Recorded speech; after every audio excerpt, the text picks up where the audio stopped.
Tech ലോകത്തെ വാർത്തകൾ. പ്രമുഖ വാഹന നിർമ്മാതാക്കളായ Volkswagen sub 4 metre SUV സെഗ്മെന്റിലേക്ക് കടക്കുന്നു. ഇന്ത്യൻ വിപണിക്കായി മാത്രം വികസിപ്പിച്ചെടുക്കുന്ന ഈ പുതിയ മോഡൽ 2027 ഇന്ത്യൻ വിപണിയിൽ അവതരിപ്പിക്കുമെന്നാണ് റിപ്പോർട്ടുകൾ വ്യക്തമാക്കുന്നത്. കമ്പനി ഇതുവരെ പുതിയ വാഹനത്തിന്റെ പേരോ ലോഞ്ച് തീയതിയോ പ്രഖ്യാപിച്ചിട്ടില്ല. ഹ്യുണ്ടായി വെന്യൂ, ടാറ്റ നെക്സോൺ തുടങ്ങിയവയുമായി മത്സരിക്കുന്നതിന് സ്കോഡ കൈലാക്കിനെ അടിസ്ഥാനമാക്കിയുള്ള സബ് 4 മീറ്റർ SUV പുറത്തിറക്കുമെന്ന് കമ്പനി സ്ഥിരീകരിച്ചിട്ടുമുണ്ട്. സ്കോഡോ കൈലാക്കിൽ ഉപയോഗിച്ചിരിക്കുന്ന അതേ ഇന്ത്യ നിർദ്ദിഷ്ട CMQB A0 ഇൻ പ്ലാറ്റ്ഫോമാണ് ഇതിൽ ഉപയോഗിക്കുന്നത്. യന്ത്രപരമായി വലിയ മാറ്റങ്ങളൊന്നും ഉണ്ടാവില്ലെങ്കിലും പുതിയ മോഡലിന് സ്വന്തമായ ഡിസൈനും പൊസിഷനിങ്ങും ഉണ്ടായിരിക്കുമെന്ന് കമ്പനി വ്യക്തമാക്കി. 1 ലിറ്റർ TSI ടർബോ പെട്രോൾ എഞ്ചിനാണ് ഇതിന് കരുത്തു പകരുക. 114 bhpയും 178 Nm ടോർക്യവും ഉൽപ്പാദിപ്പിക്കാൻ കഴിയുന്ന എഞ്ചിനാണ് ഇതിൽ ക്രമീകരിക്കുക.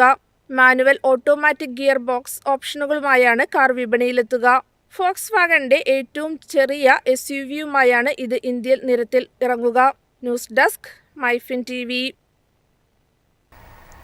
ഇലക്ട്രിക് സ്കൂട്ടർ വിപണിയിൽ ഫാമിലി സെഗ്മെന്റിലേക്ക് ചുവടുവയ്ക്കാനൊരുങ്ങി സിമ്പിൾ എനർജി. പുതിയ ഫാമിലി ഇലക്ട്രിക് സ്കൂട്ടറായ സിമ്പിൾ വേവ് സെപ്റ്റംബർ 2 ഇന്ത്യയിൽ അവതരിപ്പിക്കും. ഇലക്ട്രിക് സ്കൂട്ടർ വിപണിയിൽ പുതിയൊരു നീക്കവുമായി സിമ്പിൾ എനർജി.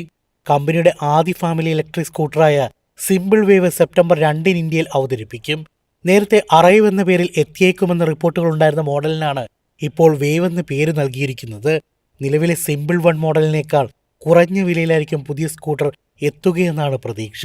ടയർ 2, ടയർ 3 നഗരങ്ങളിലെ ഉപഭോക്താക്കൾക്കായാണ് പ്രധാനമായും ലക്ഷ്യമിടുന്നത്. ഫാമിലി ഉപയോഗത്തിന് അനുയോജ്യമായ ബോക്സി ഡിസൈനും വലിയ സീറ്റും വേവിന്റെ പ്രത്യേകതകളായിരിക്കും. സിമ്പിൾ 1ന്റെ പ്ലാറ്റ്ഫോമിനെ അടിസ്ഥാനമാക്കിയായിരിക്കും പുതിയ മോഡലിന്റെ നിർമ്മാണം. സുഖകരമായ റൈഡിനായി telescopic front, fork, twin rear shock അബ്സോർബറുകൾ എന്നിവ പ്രതീക്ഷിക്കുന്നു. മുന്നിൽ ഡിസ്ക് ബ്രേക്കും പിന്നിൽ ഡ്രം ബ്രേക്കുമാകും. നിലവിൽ 75 ഡീലർഷിപ്പുകളുള്ള കമ്പനി സാമ്പത്തിക വർഷ അവസാനത്തോടെ ഇത് 150 മുതൽ 200 രൂപ വരെയാക്കാനും ലക്ഷ്യമിടുന്നുണ്ട്. വിലയും ബാറ്ററി റേഞ്ച് ഫീച്ചറുകൾ സംബന്ധിച്ച കൂടുതൽ വിവരങ്ങളും സെപ്റ്റംബറിൽ 2 അവതരണത്തിലാകും വ്യക്തമാക്കുക. News desk MyFin TV. Android ഉപയോക്താക്കൾക്കായി AI പ്രവർത്തിക്കുന്ന പുതിയ ഫീച്ചർ അവതരിപ്പിക്കാൻ വാട്സാപ്പ് 9:16 ഫോർമാറ്റിൽ ഇമേജുകൾ തയ്യാറാക്കാൻ സാധിക്കുന്നതാണ് ഫീച്ചർ. ഡ്രോയിങ് എഡിറ്റർ സ്ക്രീനിൽ ഈ ഫീച്ചർ നേരിട്ട് ലഭിക്കും. ഉപയോക്താക്കൾക്ക് ഡ്രോയിങ് എഡിറ്റർ തുറന്ന് ഫിൽട്ടർ സെക്ഷനിലോ ചാറ്റുകളിലും സ്റ്റാറ്റസ് അപ്ഡേറ്റുകളിലും ഫീച്ചർ ലഭ്യമാകാൻ സാധ്യതയുണ്ട്. ഫോട്ടോ എക്സ്പാൻഷൻ എന്ന് പേരിട്ടിരിക്കുന്ന ഫീച്ചർ ഉടൻ എത്തിയേക്കുമെന്നാണ് റിപ്പോർട്ട്. ഫീച്ചർ നിലവിൽ പരീക്ഷണ ഘട്ടത്തിലാണെന്നാണ് വാബീറ്റ ഇൻഫ റിപ്പോർട്ട് പറയുന്നത്. ഫീച്ചർ എങ്ങനെ പ്രവർത്തിക്കുമെന്ന് കാണിക്കുന്ന സ്ക്രീൻഷോട്ടുകൾ റിപ്പോർട്ടിൽ ഉൾപ്പെടുത്തിയിട്ടുണ്ട്. ആനിമേറ്റ് പശ്ചാത്തല ഓപ്ഷനുകൾക്കപ്പുറം എക്സ്പാൻഷൻ ടൂൾ ഡ്രോയിങ് എഡിറ്റിൽ ലഭ്യമായേക്കാം. ടൂൾ തെരഞ്ഞെടുത്ത ശേഷം മെറ്റ AIക്ക് ചിത്രം വിശകലനം ചെയ്യാനും 9:16 ഫോർമാറ്റിന് അനുയോജ്യമായ രീതിയിൽ ഉള്ളടക്കം സൃഷ്ടിക്കാനും കഴിയും.